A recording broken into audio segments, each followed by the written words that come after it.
Então, boa noite a todos que estão assistindo a gente. Hoje a gente vai fazer o podcast com o Dr. João Cláudio. Em breve eu vou pedir para ele se apresentar. O tema de hoje é a cirurgia. A gente vai falar um pouco da cirurgia no Alto Vale do Itajaí, evolução da cirurgia como um todo e alguns aspectos específicos de alguns campos de cirurgia. Então, Dr. João Cláudio, pode se apresentar aí para a gente? Meu nome é João Cláudio Teixeira, eu nasci em Rio do Sul e eu me formei em Medicina na Universidade Federal de Santa Catarina no ano de 1980. E daí eu fiz residência médica no Rio de Janeiro, na Universidade Federal do Rio de Janeiro, na Faculdade Nacional de Medicina, em Cirurgia Geral. Voltei para Rio do Sul em 1985.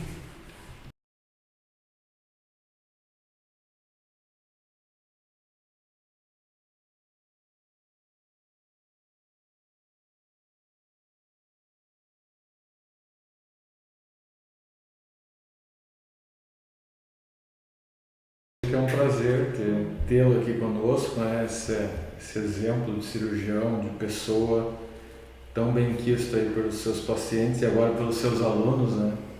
E eu acho que a gente tem muito a aprender nesses 50, 60 minutos que a gente vai ter de conversa e ouvir as histórias que o senhor tem para contar, que com certeza não lhe faltam histórias, né? Nesses tantos anos de profissão.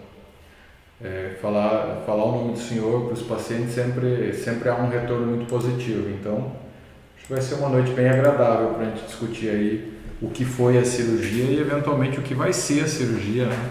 Porque tanta coisa mudou, né? Acho que a gente podia começar por aí, né? Da parte dos alunos, eu posso confirmar que o cenário que o professor João Cláudio está inserido é um cenário que normalmente os alunos vão com vontade, com gosto, né? E para começar falando da cirurgia, né, pegar um pouco da experiência do senhor, pode falar um pouco como é que era antigamente? O senhor se formou lá em 85, não foi? Me formei em 1980. 85 foi alguma... Tá. Em 85 acabei a residência médica e vim para Rio do Sul. Ah, isso. Daí quando veio para Rio do Sul, né, já trabalhando, como é que era naquela época os campos de trabalho, como é que era? Dá um panorama geral de como é que assim, era. Quando a gente se formou, ainda não tinha tantas especialidades em cirurgia geral. Em cirurgia, não tinha cirurgia de cabeça e pescoço, não tinha cirurgia vascular. Então, o cirurgião geral, ele fazia praticamente tudo. Então, quando a gente veio para cá, eu, Jair, o Luiz Carlos Baca, e já tínhamos o cirurgião de Gärtner, a gente fazia tudo. Então, a gente operava crianças, operava cirurgia vascular, operava pulmão, operava abdômen, fazia todo tipo de cirurgia. Não era uma especialidade, porque não tinha uma especialidade, entendeu? Assim, definida. Só nos grandes centros é que estava começando as especialidades médicas, né? Então a gente evoluiu junto com o tempo, e junto com os exames complementares e assim por diante, né? E com a tecnologia, né? No começo era difícil conseguir um ultrassom, não tinha tomografia, então a gente fazia uma medicina mais clínica e a gente procurava não errar fazendo uma medicina baseada na tua habilidade clínica de fazer diagnóstico, entendeu? Dá para ver que o médico tinha que ser mais completo, era obrigado a ser mais completo porque estava lidando com muito mais hipóteses, além da especialidade dele, por exemplo, cirurgião geral, pegando várias áreas. Porém, era uma responsabilidade bem grande, né? Um desafio bem maior, uma pressão muito maior sobre o profissional. É que muitas vezes você tinha que decidir as coisas muito sozinho, sem ter uma equipe multidisciplinar para te pedir opinião, para te pedir um exame, para te qualificar o teu diagnóstico, né? E era mais tenso, sabe? Hoje em dia, com a tecnologia e com as equipes, fica mais fácil, né? Fica mais fácil. E o teu índice de erro também é menor, né? Tecnologia é uma coisa que se fala bastante, né, Dr. João? Tecnologia de materiais, tecnologia de equipamentos, né? Eu imagino que 40 anos atrás as tecnologias não eram tão avançadas assim, né? Eu às vezes falo para os alunos que eu fiz internato numa instituição que ainda lavava luva de látex e retalcava e reembalava e que a gente fazia sutura nas pessoas com nylon de pesca e isso parece que é século passado, não? Isso é 20, 30 anos atrás, né? Então você está assistindo Como é que o senhor percebe a mudança da tecnologia nesse período, né? Nesse período de tempo? Como é que mudou isso para o senhor? Mudou. Primeiro, os meios diagnósticos evoluíram fantasticamente, entendeu? E daí passou de uma qualificação individual que dependia do médico, do tirocínio dele de fazer o diagnóstico, ficava reavaliando e avaliando o doente muito sucessivamente, né? Então os meios diagnósticos evoluíram bastante e isso qualificou a gente. E a tecnologia também. Eu me lembro que quando eu era estudante a gente já vinha para o Hospital Cruzeiro antigamente para ver cirurgias do Dr. Gertner, do Dr. Guido Gertner, e eles tinham um aparelho de fazer sutura mecânica que o Dr. Romão Traucinski tinha deixado para eles e que tinha que montar grampinho por grampinho e era mecânico, né? E em 1982 eu estava na residência no Hospital Universitário e que chegou dos Estados Unidos os primeiros materiais, os primeiros staplers que já vinham tudo montado, que era só disparar, né?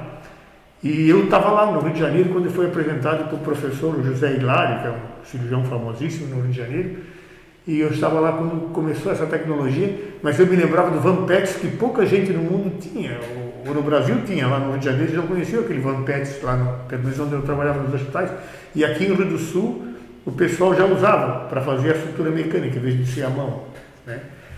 E assim sucessivamente, né? Foram muita evolução no material cirúrgico, tudo, né? Depois veio a videocirurgia, né? Em 1987, um ginecologista na França, ele fez a primeira videocolestectomia por videocirurgia, né? Que o pessoal chama de laser, mas é videocirurgia, né? E aí a cirurgia, assim, foi um boom na cirurgia, né?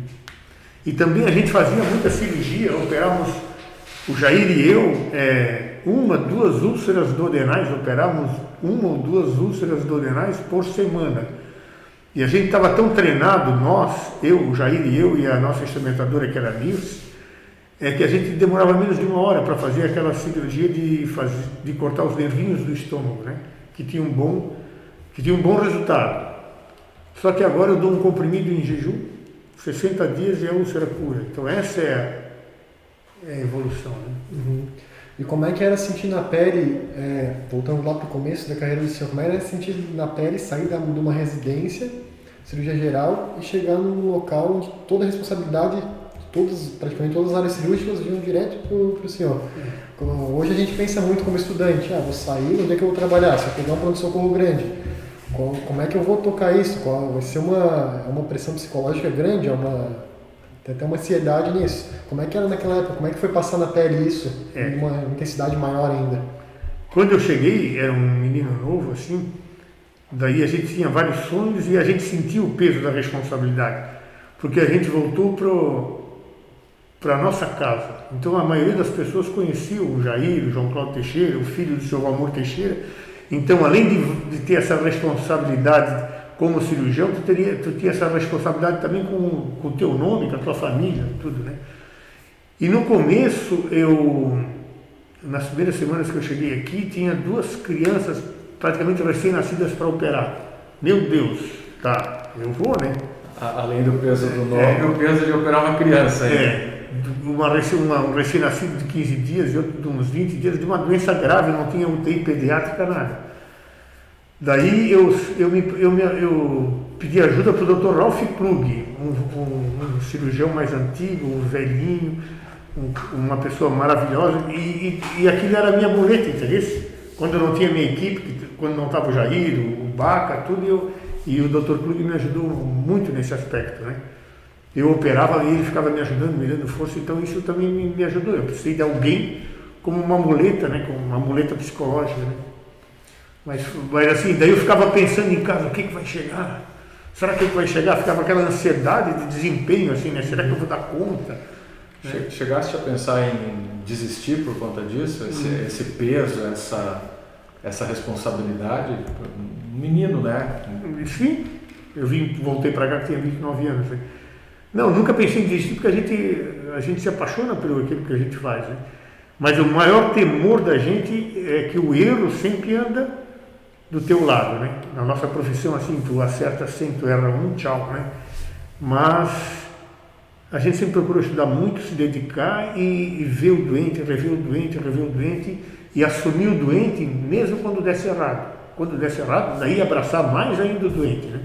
Foi isso que a gente tentou fazer nesse tempo todo, né? Voltando naquele princípio que a medicina não é curar 100% o paciente, né? Trazer o melhor tratamento possível e a melhora da qualidade de vida dele à medida do possível nos tratamentos, visando o que a gente tem de tecnologia hoje, o que a gente tem de melhor, né? Eu tenho uma impressão, né, que é uma impressão minha, de que a tecnologia ela é um caminho sem volta, né, e ela é extremamente importante, mas ela tem nos afastado dos pacientes. Ela tem feito o médico antigo, muito provavelmente lá em 1980, 1990, ele era mais próximo, até porque ele tinha que pôr mais a mão no paciente, porque ele tinha poucos exames à sua disposição, né? O médico de hoje, o senhor acha que deixa a desejar em relação ao médico do passado, ou ele ganha em algumas coisas e perde em outras, e no final das contas meio que isso se equilibra? Como é que o senhor vê o médico de hoje, ou para os estudantes ali, né? Como é que serão os cirurgiões do amanhã, né? Eu penso que os cirurgiões do amanhã serão melhores que nós, cirurgiões de hoje. Porque eu também sou um cirurgião, ou fui um cirurgião melhor que aqueles que nos antecederam. Embora na nossa época e naqueles que nos antecederam, a gente é ensinado a ter uma técnica cirúrgica assim, regrada, uma técnica cirúrgica que é melhor que a que tem hoje. Por exemplo, temos técnicos de tu dar o nó, de tu dar o fio, de tu te posicionar, entendeu? Primava-se pela técnica. Pela técnica, né? Porque era uma qualidade individual, o cirurgião se destacava pela individualidade. E a tecnologia igualou as pessoas. Que nem antigamente o aviador, o piloto de avião era fantástico, aquele piloto de avião, agora tem milhares de pilotos de aviões fantásticos, e a tecnologia está levantando e pousando o avião e às vezes o piloto atrapalha. Então eu sou fã da tecnologia, porque a tecnologia ela veio simplificar muitas coisas, né? E simplificou também a vida do cirurgião, né? E acabou com aquela questão de grandes cirurgiões, grandes incisões? Sim. Quando eu comecei, todo mundo falava grandes cirurgiões, grandes incisões. Daí você tinha que fazer uma laparotomia, que é abrir o abdômen o maior possível, para fazer um inventário da cavidade abdominal, entendeu? E sem ter medo de abrir, né? E hoje em dia, como tu tem exames complementares, tu faz uma incisão cada vez menor, né? Cada vez menor, né? E faz por videocirurgia, etc, né? Que leva a uma recuperação mais rápida, que leva a resultados melhores, né? E que associa essa questão da tecnologia, né? Perfeito. O vídeo é uma... Mas respondendo a tua pergunta, Marcelo, o médico atualmente ele não está tão chegado afetivamente com os pacientes, né? Mas eu penso que isso com o tempo vai voltar, porque a tecnologia vai estar ao alcance de todos, vai ser mais barata, tudo, e o que vai diferenciar é que o ser humano precisa daquela confiança, né? Eu, como sou um médico mais antigo, muitos doentes às vezes vão se informar comigo, eu vou operar com não sei quem, mas o que você acha, tal. Então, porque tem aquela confiança, que a gente plantou essa confiança durante esses anos todos, né? Tentando fazer o melhor, né? Eu concordo com o senhor, essa questão de que a gente vai chegar um momento e vai ter um momento de retorno, não um retorno do esquecer a tecnologia. Acho que a tecnologia não tem volta, e isso é bom para o exercício da medicina, e melhora a precisão, e melhora resultados, mas a questão afetiva a gente vai ter que buscar um equilíbrio melhor. Eu acho que a gente se perdeu um pouquinho nessa estrada da tecnologia, no sentido de olhar muito para o exame, muito para o aparelho, muito para a tecnologia em si, e o paciente ficar num segundo plano. E quando, na verdade, na nossa profissão, o paciente sempre tem que estar em primeiro plano. E isso eu concordo absolutamente, que em algum momento vai haver uma retomada disso, até porque muita coisa que a máquina vai assumir nos resta sermos humanos, né? E é isso que o ser humano quer. Como estudante, eu vejo que isso está sendo já essa retomada que o Dr. Marcelo falou, eu já estou vendo, porque na própria formação, com metodologia ativa, esse método novo de estudo, tem muito essa questão psicológica de valorizar o paciente. Tem disciplinas orientadas a habilidades de comunicação por alguns semestres, tem sempre nas situações problemas onde a gente está aprendendo, tem como é que vai acompanhar o paciente com determinado tipo de doença, como é que vai acompanhar a parte psicológica dele, como é que vai ser a tua relação médico-paciente ali. Não tem só diagnóstico e tratamento, tem essa relação como um dos objetivos principais do tratamento, manter uma boa relação médico-paciente. Voltando aí à questão do médico de hoje, Dr. João Cláudio, alguém que quisesse um João Cláudio do futuro, assim, um cirurgião que foi exemplar na sua postura, o que não pode faltar num bom cirurgião? Né, em tempos modernos, né, o que não pode faltar para alguém que hoje almeja ser um cirurgião se destacar? Porque vai ter muito cirurgião, mas a gente vê que uma boa parte dos cirurgiões não tem destreza, não tem resultado, enfim. É muita vontade de acertar, sabendo que tu não vai acertar sempre. E estudar. Estudar muito e não ter certezas, ter dúvidas. As dúvidas nos levam a estudar e a fazer as coisas mais perfeitas. E as certezas nos levam à prepotência. E a prepotência, eu vi algumas vezes em várias situações, as pessoas causarem dano por querer impor, meu diagnóstico está correto. Eu sempre pautei assim, duvide que você esteja certo. Se tu duvidar que tu está certo, tu está no caminho certo. Entendeu? Porque a medicina não é um 100% de acerto, nem todo diagnóstico é aquele, muda muito, tem várias variantes, né, de pessoa para pessoa. Então eu sempre duvidei se eu estava certo, eu sempre tentei estudar bastante e tentei me aprimorar. E no começo, o Jair e eu, nós íamos, sempre que nós tínhamos um caso ruim, nós íamos sempre um ML, quando o doente falecia, para ver, fazer a necrópsia junto, treinar algum ponto que a gente precisava para ver se do que aquele paciente faleceu, onde nós poderíamos melhorar e evitar aquele desfecho, né? Porque, como a gente falou antes, não tinha tomografia, não tinha ultrassom, era assim, era na clínica mesmo, né? Mesmo com tanta tecnologia, o erro ainda ele é inerente à profissão, né? E o médico tem muita dificuldade de falar de erro, né? Quando a gente erra, o que a gente faz? Tem receita de bolo? Porque a impressão que eu tenho é que a população, de um modo geral, ela nos transforma em super-heróis e ao sermos super-heróis a gente não tem direito ao erro. Mas a verdade é que o erro ele é inerente ao ser humano, ou seja, o erro vai acontecer em algum momento. Que hora que eu erro? O que eu faço? Daí eu sempre procurei falar a verdade para os meus doentes, entendeu? Porque as complicações sempre existiram e sempre vão existir, né? E como eu falei antes, quando complica, quando acontece um erro, que tu tens que assumir, daí que tu tem que abraçar mais o doente. Porque a tendência da gente é evitar o doente e evitar o erro, né? E quando dava uma complicação numa cirurgia minha, eu era o primeiro a contar para todo mundo. Operei um doente lá e deu uma fístula, operei um doente, sangrou, tive que reoperar, né? Entendeu? Eu já assumia, isso eu sempre fiz isso, eu assumia todos os meus erros e as minhas, não erros talvez muitas vezes, mas as complicações dos procedimentos cirúrgicos, né? Que às vezes tu faz uma cirurgia, foi tranquilo, um filé, o doente complica, né? Então, tu tem que admitir e tentar resolver da melhor maneira possível, né?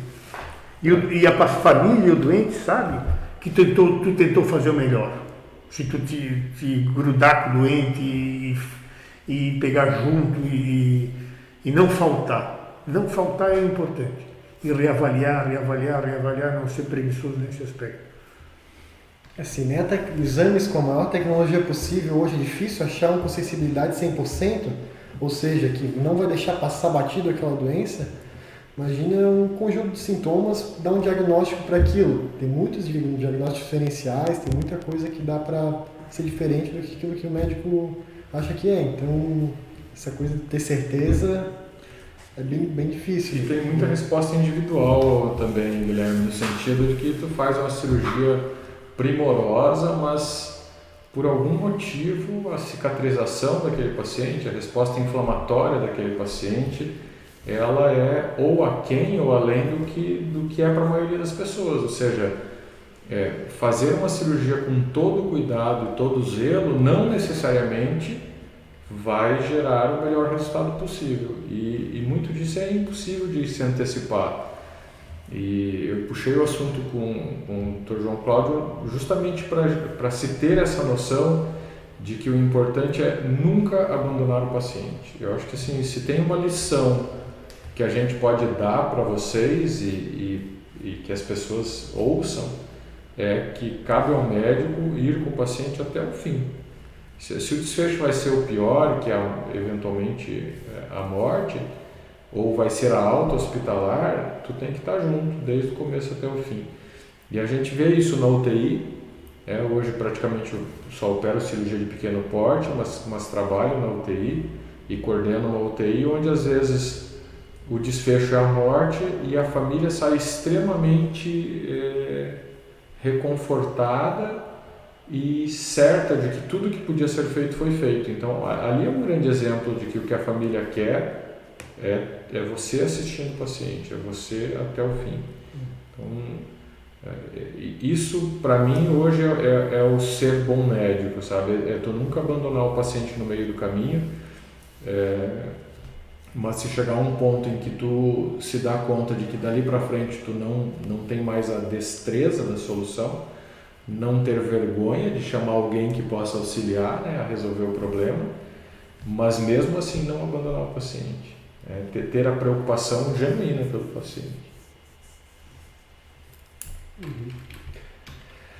E falando de uma coisa, já que eu sou da área de tecnologia, tem uma coisa que me interessa muito, que é a parte de robótica. A parte de cirurgia é assessorada por cada vez equipamentos mais evoluídos tecnologicamente, onde às vezes eles conseguem fazer mais que o cirurgião ali em alguma situação específica, que só o robô consegue.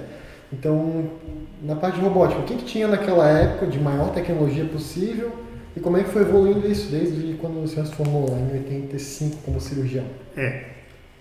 Como eu falei para ti, a cirurgia dependia muito mais do cirurgião e dos materiais que você operava, que são materiais de aço, de inox, tesouro e etc. Em 1996, o Jair e eu compramos, que tinha começado no mundo em 1987, a videocirurgia. Nós compramos com recursos próprios e mais o André Marques Vieira, que veio trabalhar conosco, um aparelho de videolaparoscopia para fazer cirurgia por videolaparoscopia, que naquela época se resumia a operar a vesícula biliar e a hérnia do esôfago, né? E a gente fez isso durante muito tempo. Hoje em dia se opera com videocirurgia, apendicite, câncer de intestino, estômago, duodeno pancreatário, várias cirurgias. Todas as cirurgias são feitas por videocirurgia. Então, hoje em dia, se tiver preferência e for possível, faça a videocirurgia, como o Marcelo falou, tem menor corte, menor tempo de internação, menor complicações, menor infecções, etc, etc. A cirurgia robótica existe no mundo já desde o final da década do final de 1990, dos anos 2000, que é um robô chamado Da Vinci, né? Não é o robô que opera, o robô é um instrumento pelo qual o cirurgião opera. Daí é colocado os braços robóticos na barriga, no abdômen do paciente ou em outro lugar, e o médico vai numa mesa que tem um joystick e movimenta aquele joystick com materiais de primeiro mundo, certo? E isso, ele corrige os erros, o médico não passa tanto trabalho de ficar numa posição ruim, desconfortável, de cansaço, e produz um resultado maravilhoso em vários tipos de cirurgia. Há 2 anos, nós fomos o Jair, o Bruno Moser e eu fomos a São Paulo num curso de cirurgia robótica num hospital de primeiro mundo lá. Eu e Jair fomos só para ver. E o Bruno foi para treinar. Tá? Blumenau comprou faz um ano praticamente um robô desse da Vinci lá no São Isabel. E o Bruno Moser, tem vários cirurgiões que são nossos sucessores, né?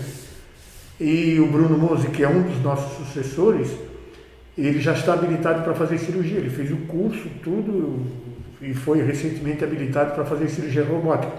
Só que daí, como nós não temos aqui no Alto Vale, e em Santa Catarina o único é em Blumenau, ele pode pegar transferir o doente dele para lá, para ele fazer a cirurgia lá. Que no momento tem um custo, pela tecnologia, é um custo mais elevado, né? É salgadinho. A técnica cirúrgica é a mesma, né? A técnica cirúrgica é a mesma. Para algumas cirurgias talvez não valha nem a pena no custo, mas para outras sim, né? Mas a técnica cirúrgica, o resultado final, é o mesmo, uma cirurgia aberta, uma cirurgia por videocirurgia ou uma cirurgia robótica, né? E tem alguma coisa que o senhor tem em mente que possa vir agregando esse robô para ele dar um resultado melhor que a cirurgia por vídeo normal? Que não tem ainda, porque você falou que o resultado é o mesmo das duas. O resultado é o mesmo, só que a cirurgia é mais rápida, então menor tempo de anestesia, menor complicação pelo robô. Tá? Tu tem uma visão de campo muito melhor, então o teu índice de erro é muito menor. O material é bem mais maleável, mais moderno, tu opera em todas as situações. Isso tudo te leva a um melhor resultado, né? Se operar à distância, né? Não, eu posso montar os braços robóticos aqui e o cara operar o doente lá do Japão. Eu já li um pouco sobre isso e o grande problema que dizia dessa operação à distância é o tempo de latência de uma conexão daqui para o Japão. Sim. Por exemplo, daqui para lá vai ser cerca de meio segundo, ou 0,4, 0,3 segundos, que entre o cirurgião fazer o movimento e aparecer na câmera dele de volta e o movimento realmente ser executado. E isso pode gerar um problema, né? Uma cirurgia pode acabar pensando num vaso errado, fazendo alguma coisa errada. Esse é o que eu vi que é o grande problema. Isso. Só que daí não depende da tecnologia médica para resolver isso, né? Depende de telecomunicações, daí é uma coisa bem mais em animais, eles já fizeram isso.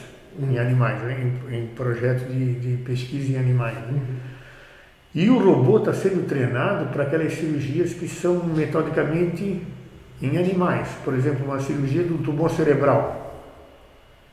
Então, esse tumor cerebral é mapeado por ressonância magnética, PET scan, tomografia computadorizada, daí faz um mapa desse tumor e daí programa o computador para operar sem intervenção humana. Tá? Isso já está sendo testado não em humanos, mas sem intervenção humana. Ou uma hérnia esofágica, a hérnia refluxo gastroesofágico, que a cirurgia que fica a câmera parada ali e tem movimentos. Então eles estão tentando, e um dia vai. Como o robô levanta e pousa o avião, um drone vai lá e acha um alvo e pá, isso aí um dia vai. Realmente tem muitos equipamentos que fazem um desenho ou uma operação não em humanos, mas moldam alguma coisa, né? Até próprio mais genérico, uma impressora 3D, ela consegue, através dos bicos injetores dela, gerar uma forma pequena ali e botar as coisas certinho nos lugares. Tecnologia a gente tem para isso, para identificar, mapear e fazer um corte ali. Agora tem que desenvolver esses algoritmos para gerar uma técnica boa para não causar dano, né? Exatamente. O que eu acho interessante na robótica é que o primeiro Da Vinci que teve no Brasil foi em São Paulo, num grande hospital lá. E por anos ele ficou parado. Por anos. Tinham investido uma fortuna nele, é um material caro. E ficou muito tempo parado, porque ninguém se interessava em usar aquele dispositivo. Né? E de repente tem um salto, né? E é interessante que parece que na medicina é isso mesmo, né? São saltos evolutivos, né? Parece que até na humanidade, né? A gente evolui em saltos, né? E apesar de que hoje não é uma realidade de Rio do Sul, mas é aqui de Blumenau, que é ao lado, né? E daqui a pouco está em tudo que é lugar, porque conforme isso vai se se propagando, né, o custo desse material vai reduzindo. E o que eu fico impressionado com a robótica é a precisão de movimento. É sensacional, é a precisão que às vezes nós, como seres humanos desassistidos de uma máquina, não conseguimos ter. E é estranho pensar que alguém está operando sem estar lá encostando no paciente propriamente dito, né? Mas é como se tivesse, né? É como se aquilo fosse uma extensão do teu braço, gerando movimentos de uma precisão sem igual. Para mim não tem volta, acho que são pontos que são imutáveis. Isso vai cada vez melhorar, vão melhorar as conexões, vão melhorar a questão da tecnologia em si e vai sim chegar um momento em que aquele cara que é um expert de um determinado tipo de cirurgia, de uma doença, ele vai estar operando aqui em Rio do Sul, em São Paulo, em Nova York ou em Tóquio, sei lá. E isso me chama a atenção na tecnologia, como essas barreiras vão sendo rompidas. Né? E essa questão da precisão, eu já vi até alguns vídeos, e realmente o robô tem a capacidade de pegar teu movimento e transformar ele. Se eu mexo 1 centímetro aqui na minha mão, ele pode transformar isso em 1 milímetro, em 0,1 milímetro, então faz um movimento 100 vezes mais preciso, no caso de 1 centímetro para 0,1 milímetro. E eu vi um vídeo de um robô, de um Da Vinci, operando não, né, mas mexendo numa uva, tirando uma pelezinha dela que era um tamanho minúsculo, era uma coisa bem difícil de fazer à mão, acho que quase impossível de fazer à mão, e o robô ele conseguia auxiliar a fazer isso. Eu sigo o cirurgião de Nova York no YouTube, no canal dele, e ele posta cirurgia, porque quem é apaixonado eu fico vendo, né? Ele posta cirurgia, ele acabou de operar uns 5 minutos, se eu estiver ali, eu vejo as cirurgias robóticas e não tem como tu falou, não tem mais volta. E a tecnologia está diminuindo o preço, daqui a pouco, hoje em dia, onde tu opera fica em outra sala, não fica, né? Hoje em dia já tem robô que fica na própria sala, tu monta tudo na própria sala, diminui bastante o custo e logo vai chegar aqui também. Né? Sem sombra de dúvida. E que chegue, né? Assim como o vídeo muito provavelmente foi um salto de qualidade, né? Sei lá, 20, 30 anos atrás, a robótica é uma nova etapa, né? Provavelmente lá quando começaram as cirurgias por vídeo, alguém também pensou, isso aí é o fim disso, é o fim daquilo, e a cirurgia não parou de existir. Mais ou menos em 1990, a Sociedade Alemã de Cirurgia fez um editorial condenando, a Sociedade Alemã de Cirurgia fez um editorial condenando a videocirurgia. Mais ou menos falava assim, se eu posso abrir a porta, por que eu vou olhar pelo buraco da fechadura? 2 anos depois fez um editorial desfazendo o que tinha falado, né? Então é isso, a gente não pode ser contra, a gente tem que ter os valores, ser crítico para não aceitar qualquer mudança, né? Mas ser a favor da mudança.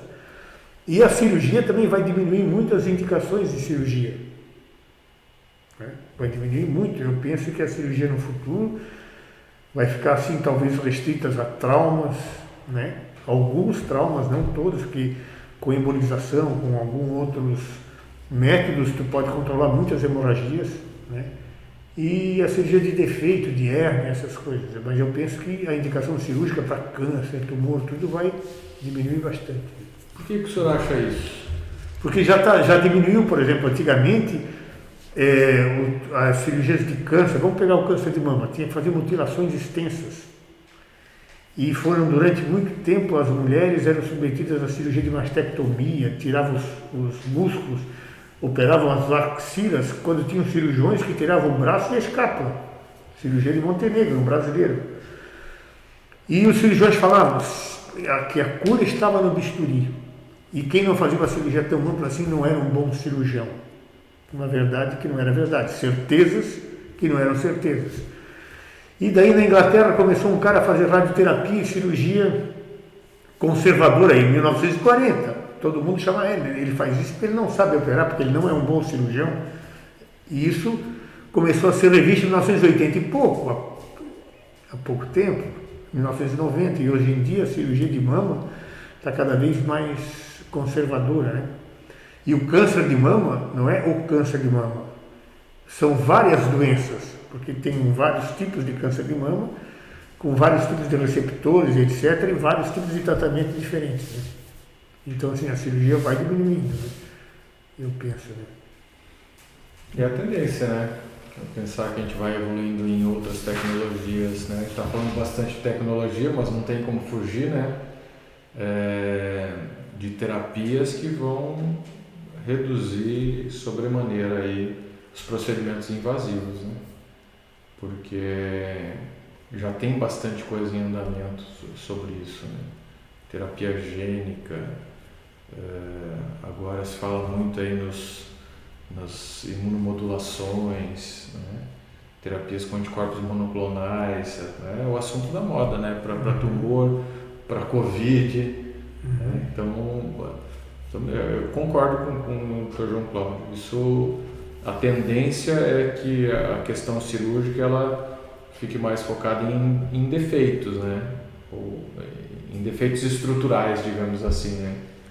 E mesmo assim, daqui a pouco alguém inventa uma tecnologia que resolve isso também, né? Ou que faz com que aquele defeito não seja mais importante. Eu conheci um neurocirurgião em Florianópolis quando eu era estudante, que quando ele passava assim, God, né?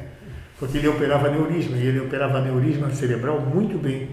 Tanto que ele foi para São Paulo operar no Hospital Albert Einstein, saiu de Florianópolis, foi para São Paulo. E ele era o Deus durante muito tempo. E quando começou a embolização de aneurismas, que não precisa mais operar, que faz uma punção aqui numa artéria femoral e chega lá e bota bolinhas dentro do aneurisma, ele era contra, né? Hoje em dia não opera mais, né? Porque a maioria dos aneurismas são feitos por via de embolização sem operar o crânio. Esse ele ficou falando sozinho há uns 10, 15 anos, entendeu? Isso a gente vê na cirurgia cardíaca também, né? Surgindo as TAVs aí, que são as próteses aórticas implantadas por punção, as molinhas, os coils, os guarda-chuvas, né? As umbrellas lá que fecham os buraquinhos, as comunicações. Então também, né? Quando começou, muito provavelmente as pessoas que dão esse pontapé inicial são às vezes taxadas de malucas, né? Tipo, porque aquele pensamento conservador às vezes faz com que a quase totalidade dos colegas meio que né, ajam com repulsa em relação ao colega que está desenvolvendo uma técnica nova, né? Então é o cuidado que a gente tem que ter, né? Como diria um colega médico, não devemos nunca ser os primeiros, mas também não devemos ser os últimos, né? Porque senão, se for os primeiros, tu corre o risco de estar entrando numa enrascada, e se for o último, tu está desatualizado, né? Tem que saber o momento de entrar e se apropriar dessas novas técnicas, dessas novas tecnologias, né? E aquela história de que a angioplastia ia acabar com a cirurgia de revascularização miocárdica, que botar um stent e ia acabar resolvendo o problema das cirurgias abertas, onde bota a ponte safena, a ponte mamária, isso daí como é que tá? Porque nunca se concretizou realmente isso. Isso é uma briga de cachorro grande, né? Se puser, isso aí dá um congresso para o pessoal se digladiar, né? De definir o que é o mais correto. Na verdade, tem espaço para tudo, né? Mas, de fato, a impressão que a gente tem é que na evolução, os procedimentos não invasivos eles vão tomar mais espaço. Houve uma revolução na questão de qualidade de materiais. Então, a boa parte dos resultados ruins do passado de procedimentos menos invasivos era porque não tinha instrumental para isso, né? Então, o pessoal que começou lá a fazer vídeo, muita coisa era adaptada, né? E muita coisa às vezes até fabricada meio que em casa, né? Tipo, ia lá num congresso, via um negócio, como é que eu posso fazer isso, né? Porque era tudo muito caro, né? E os materiais, né? O exemplo que o Dr. João deu dos grampeadores, né? Os staplers, né? Hoje em dia eles vêm prontinho, carregado, tu passa aquilo e tu faz uma linha de sutura em segundo, né? 1 segundo para ir, 1 para voltar. Ele é elétrico agora. Agora é elétrico. que tu demoraria um tempo para fazer isso à mão, ou seja, esse material evoluiu absurdamente, né? E com os stents é a mesma coisa. As próteses, né, as chamadas TAVs, é a mesma coisa. Inicialmente foi utilizado para idosos, né, ou para pacientes tão moribundos que não tolerariam uma cirurgia de grande porte, uma cirurgia aberta. E hoje a indicação já está tomando um passo adiante, dizendo, opa, parece que não é só para moribundo isso, parece que o resultado para alguém que teria condições de uma cirurgia aberta também é interessante. E aí começam a surgir os estudos para dizer, é ou não é? E angioplastia e ponte safena é o mesmo caminho, né? Em algum momento eu particularmente acredito que as indicações cirúrgicas se restringirão a um espaço muito pequeno. Vão pender mais para o lado da... Agora, se bobear, daqui a pouco surge uma inovação bioquímica que derrube as duas coisas, né? Eu brinco às vezes com o paciente, eu invento um diabo verde, né? Um diabo verde endovenoso, né? Que vai lá e tipo acaba com as placas de gordura.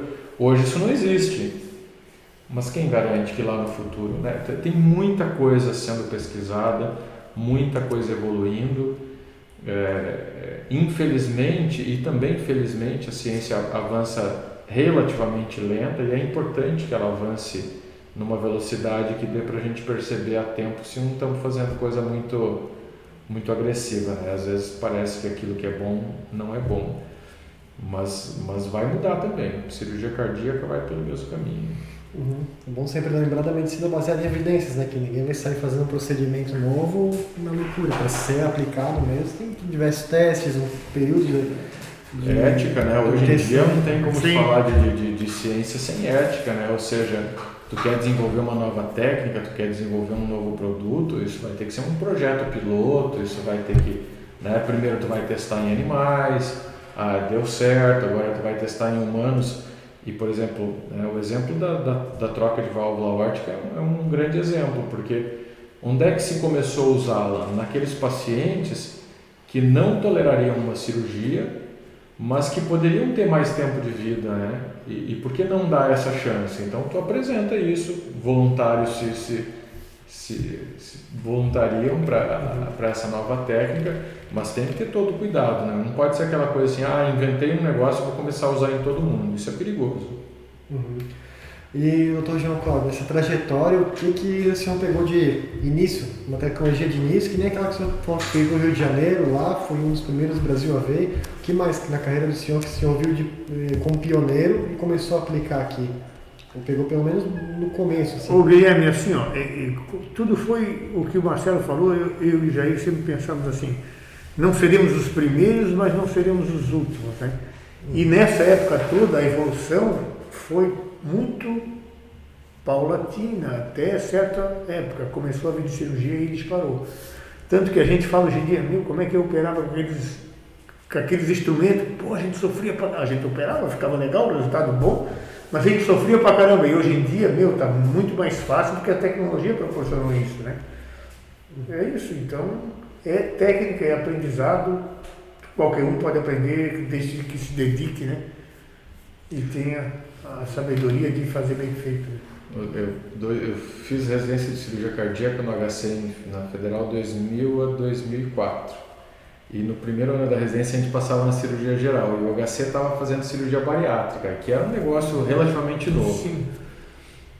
É inacreditável. Tinha uma roldana na parede, no alto da parede.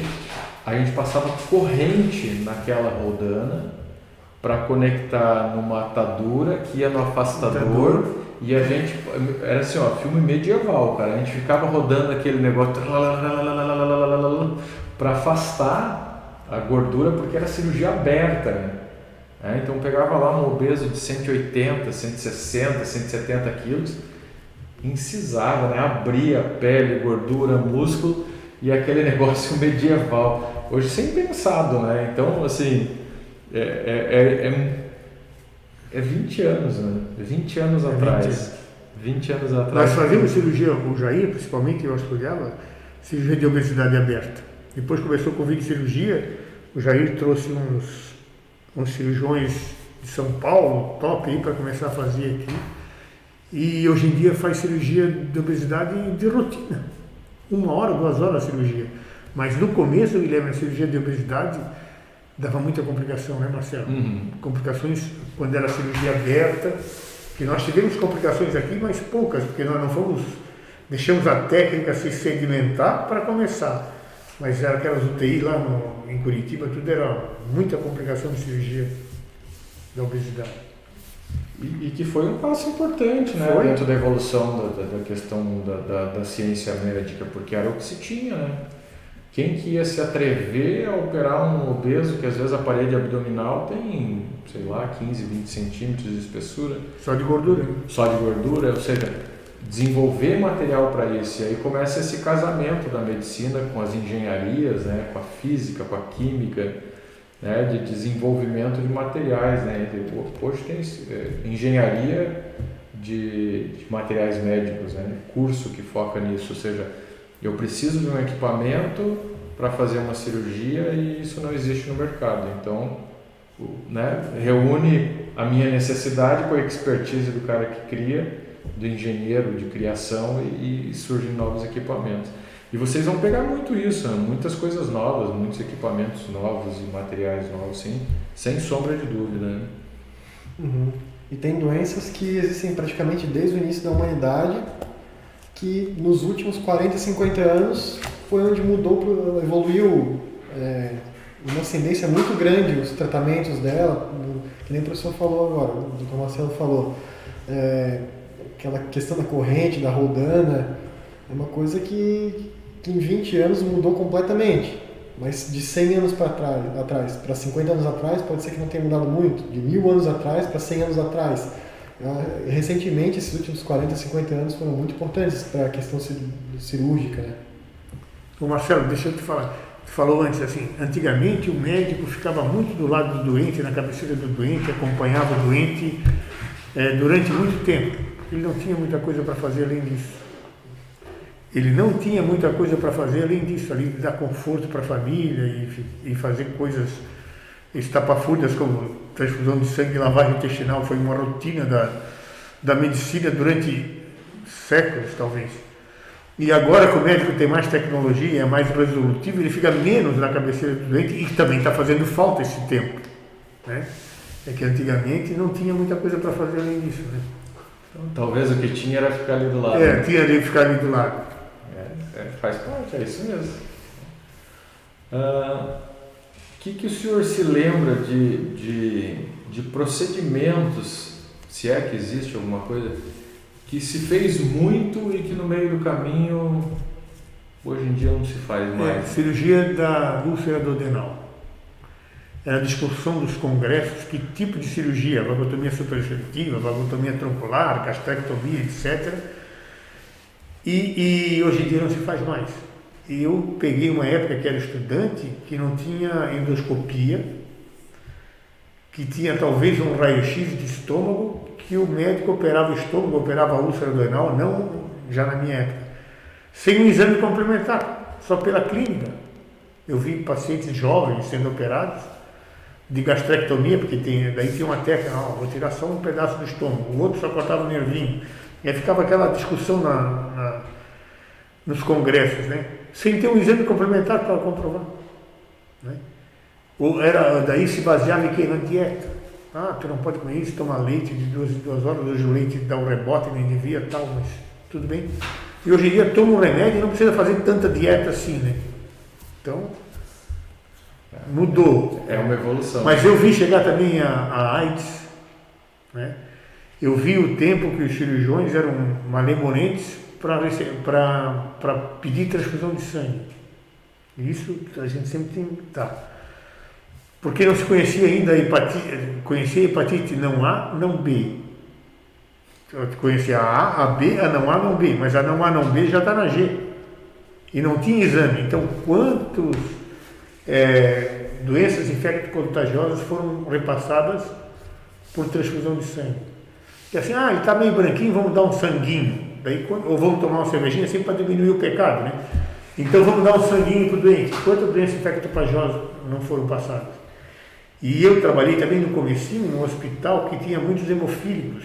Um amigo meu que era médico, hemofílico, que fazia transfusão de sangue e aqueles concentrados para hemofílico.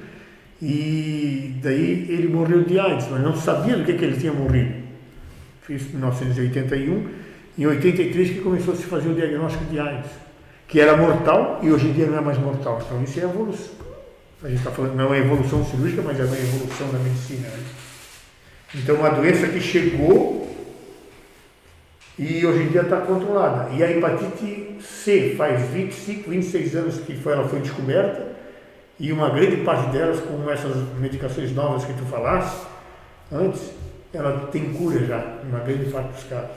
Antigamente era um atestado, né? E antigamente era um atestado. Vai evoluir com cirrose, vai evoluir com câncer, e hoje tu já tem possibilidade de cura, né? E entra de novo nessa questão da tecnologia não cirúrgica, né? Mas da tecnologia de medicamentos, de produtos, né? E que também vem revolucionando a medicina.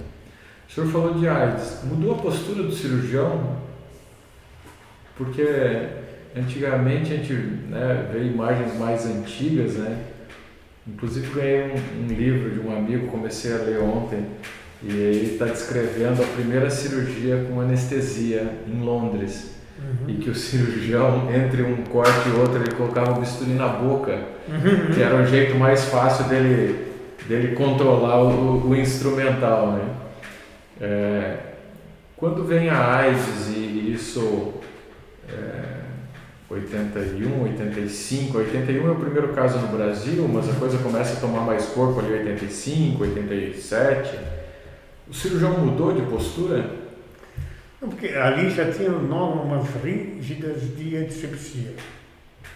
Então, desde que eu soube, que eu entrei como estudante, para operar doentes, tinha normas rígidas de antisepsia. Então não mudou muito, a gente se protegia. Quando tinha vários acidentes aí, tu cortava o dedo, dava uma agulha no dedo. Hoje em dia tem um tratamento preventivo, se isso acontecer, faz o exame no doente, mas tinha normas rígidas que deveriam ser seguidas no centro cirúrgico. Mas eu vi gente trabalhando no pronto-socorro, dando suturando sem luva. Eu brigava, mas não dependia de mim, né? E um desses, que também é meu conhecido, pegou hepatite C e teve que fazer um transplante hepático. Essa é bobagem. Não era bobagem, teoricamente, né? Tem alguma pergunta ali, Guilherme?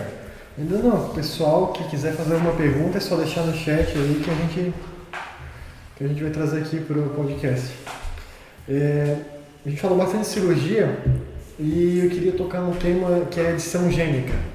Na parte genética, o que o senhor vê relacionado ao dia a dia do senhor que influenciou nesses últimos tempos, na parte de genética? Tem alguma coisa mais impactante na área da senhora tudo? O código genético que todo mundo estava esperando, que ia resolver todas as doenças, o código genético do humano foi, parece-me, em 2002 ou 2003, na época do Bill Clinton. E causou muito mais dúvidas do que certezas, porque o código genético não resolveu todas as doenças e não deu uma luz para todas as doenças. Daí que veio outra coisa que está acima da genética, que é a epigenética, que é o meio ambiente, as tuas atitudes, etc., podem influenciar o teu código genético, ligando ou desligando genes e causando doenças ou não causando doenças. Só para ilustrar assim, a geração de vocês vai ser a geração, talvez, que seja a primeira que o índice de sobrevida, que hoje está em 80 anos para a mulher, 82 e para o homem 79, vai diminuir, vai baixar. Porque no começo de 1900 havia um diabético para cada 100 pessoas. Agora há um diabético para cada 3 pessoas. E no futuro, em 2050, o pessoal, os cientistas, eles pensam que vai haver uma pessoa para cada diabético, um por um. Uma pessoa sã e um diabético. Resultado do nosso mundo moderno, da alimentação processada, etc., que está mudando o nosso código genético, tá certo? E causando essas doenças, né? E tu falou da edição gênica, né? A edição gênica é uma cirurgia no código genético, onde é tirado um pedaço do código genético daquela célula que está doente e colocado um outro pedaço saudável, ou que tu queira mudar. É interessante isso, eu tenho lido bastante sobre isso, é interessante e complexo. É interessante e complexo. A viabilidade disso não é tão fácil de fazer um negócio desse, né? Fazer uma edição gênica.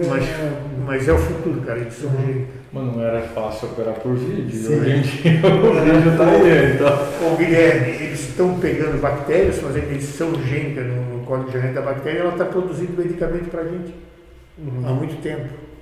Entendeu? Depois que deu certo, vai embora, né? Depois que deu certo Sim. uma vez.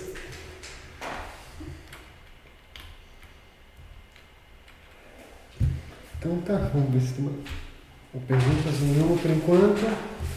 Mais alguma coisa? Não, acho que foi um bom bate-papo. Né? Pra Sempre é bom conversar com o Dr. João Cláudio. Acho que nós vamos ficar sem uma história marcante aí da sua carreira, Dr. João, assim, aquela que todos nós temos, né? Cada um de nós carrega uma na nossa mochila, né? Qual que é a história que mais lhe marcou na sua carreira de cirurgião? Ô Marcelo, Guilherme, são várias histórias assim, mas às vezes eu conto algumas. Mas uma bastante estressante foi no começo dos anos 2000 ali, que num mês de janeiro teve um acidente com o ônibus dos argentinos. Então vieram muitos argentinos, primeiro 40 e poucos mortos e vários feridos, e a gente teve que operar várias pessoas, e daí eu vi assim, todos os médicos da cidade foram ao pronto-socorro para ajudar a atender. Daí a gente tentou, o Jair e eu tentar dar uma organizada e atender os mais graves, e poucos do que chegaram a morrer. Estava lá o doutor Ercides atendendo lá, todo mundo assim, voluntariamente. Nós trabalhamos incansavelmente aquele dia todo. Pô, foi terrível, eu andava com aquela roupa verde lá do centro cirúrgico, comendo sanduíche quando dava e tal. Daí passamos a noite, voltamos para o hospital, tá? Daí no outro dia de manhã, inacreditavelmente, uma notícia. Caiu mais um ônibus de argentino na Serra da Santa. Daí repetiu-se tudo aquilo. Então isso foi um momento marcante e ruim, porque teve muitos pacientes que tiveram que ser atendidos, né? E a grande maioria a gente salvou dos que entraram no hospital. E também, do lado bom, porque a equipe dos médicos todos voluntariamente foram para atender. Onde é que eu posso ajudar? Atendendo aquelas pessoas todas muito desesperadas, falando uma língua que não é difícil de entender, mas quando tu está desesperado e falando rapidamente é bem difícil. Foi complicado. Então aquela semana ali foi uma semana... Eu não morava aqui ainda, eu cheguei depois disso. Foi uma semana complexa. E não só dos médicos, né, Dr. João Cláudio, de enfermagem, tudo. Aquilo foi uniu a população. Porque a gente, como cirurgião, como médico, a gente não trabalha sozinho, a gente depende de uma equipe. A equipe. O Augusto era um piazote, né? Tem imagens desse garoto. Esse dia eu estava vendo e passa um magrelão lá, assim, era o Augusto, cara, um piá, sei lá, devia ter recém-chegado. O Augusto chegou em 90 e pouquinho, 9,90. De fato, apesar de não morar aqui na época, mas é um fato que quando tu conversa com qualquer pessoa da cidade que residia aqui, é um fato que marcou a cidade, marcou a região, né? Uns 8 anos atrás, 9 anos atrás, eu estava no hospital e um senhor argentino do acidente veio no hospital fazer um gesto de agradecimento, né? De que estava passando por ali e veio agradecer o que tinha sido feito por aquelas pessoas todas. Porque 2 ônibus, né? 2. Porque o inacreditável foi o segundo, cara. O segundo foi. Provavelmente ninguém acreditava. Não é possível, cara. Daí confirmou, daí o governador do estado ligou, daí o ministro dos transportes veio, daí os helicópteros pousavam, mas quem estava trabalhando lá não. E um orgulho que eu tenho, que da maioria das pessoas que chegaram acidentadas lá, pô, teve muito pouco óbito, cara. Nós conseguimos, quem não chegou parado no pronto-socorro, criança e tal, mas a maioria nós conseguimos, a equipe médica, toda ela, os ortopedistas, neurocirurgião, o pessoal da UTI, nós cirurgiões, todos nós conseguimos resolver a maioria dos casos graves. Isso é um momento marcante mesmo. E um outro momento marcante também, rapidinho assim, foi a criação da residência médica. Né? Porque a Unidade, o reitor lá, o Jaime Pasqualini, queria fazer uma faculdade de medicina. Na época, a gente pensou, não tem condição de fazer uma faculdade de medicina. Daí nós propomos assim, vamos fazer uma residência médica em cirurgia geral, vamos ver se acontece. Aí entramos em contato com o MEC, através da Unidade, que foi um convênio Unidade, e o reitor da época, o Jaime Pasqualini. E daí veio uma equipe do MEC de Brasília para ver se a cidade tinha condições. Quando o cara chegou aqui, disse, não acredito que tem um hospital desse padrão, eu posso falar isso para a população, que às vezes, que tem um hospital desse padrão no interior do Brasil. Não demorou uma semana, nós estamos autorizados a fazer a residência de cirurgia geral. E quando tu coloca alunos, residentes, tu qualifica o teu hospital e tu vai melhorando a saúde de toda a população do hospital, etc. O interesse dos outros médicos, tudo. Eu acho que isso que também qualificou, entendeu? A medicina do Sul, acho que qualificou um pouco. A partir do momento que tem que aluno, tem que ter alguém para ensinar. Alguém para ensinar tem que saber mais que alguém está ali só para trabalhar. Tem que saber tudo para resolver todas as dúvidas e passar o melhor para os alunos, né? São mais cabeças pensando também, mais dúvidas, mais hipóteses para o paciente, fica melhor. E para fechar então, o que o senhor acha que o médico de hoje precisa ter? Tanto o cirurgião quanto o clínico, qualquer especialidade. Quais características inerentes a qualquer médico recém-formado? Primeiro é ser uma pessoa teoricamente disposta a ver as mudanças que ocorrem no dia a dia. Como eu falei antes, tu não pode ter certezas, tem que ter dúvidas e tem que ter a mente aberta para as opções que tu tens. Não adianta ser contra, eu sou contra. Não, vamos ver, vamos estudar, vamos analisar. Não seremos os primeiros, mas não seremos os últimos, né? E ter confiança em si também, entendeu? Porque muitas das vezes os mais velhos podem desqualificar os mais novos, né? Tu tem que ter confiança em ti, acreditar em ti, estudar e deixar acontecer, né? Porque o resultado vem. É isso que eu posso dizer, vocês têm que estudar e ter confiança em si. E uma frase do português, quem só sabe medicina, nem medicina não sabe. Então, o médico tem que ser médico, mas tem que ser um ser humano que está na sociedade, que estuda, que lê, que participa, que se envolve, né? É isso que eu penso.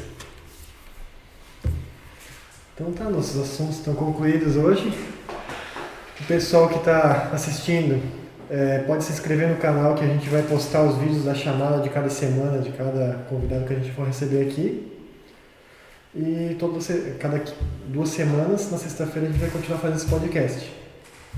Eu só quero agradecer e é um prazer falar sempre com o senhor, porque é uma bagagem, é uma história que dá para ficar horas e horas conversando, né, batendo papo e entendendo o passado para tentar entender o futuro, né? Porque queira ou não queira, a história é cíclica, né? Ela vem, vai.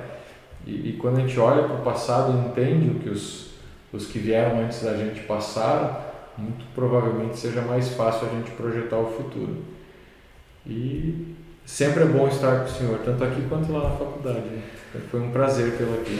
Eu queria agradecer também como aluno, representando também todos os alunos, toda a população em geral, porque são muito conhecimento que a gente não consegue extrair, digamos assim, do senhor no dia a dia, porque é uma coisa que não é conversável se começar a falar disso.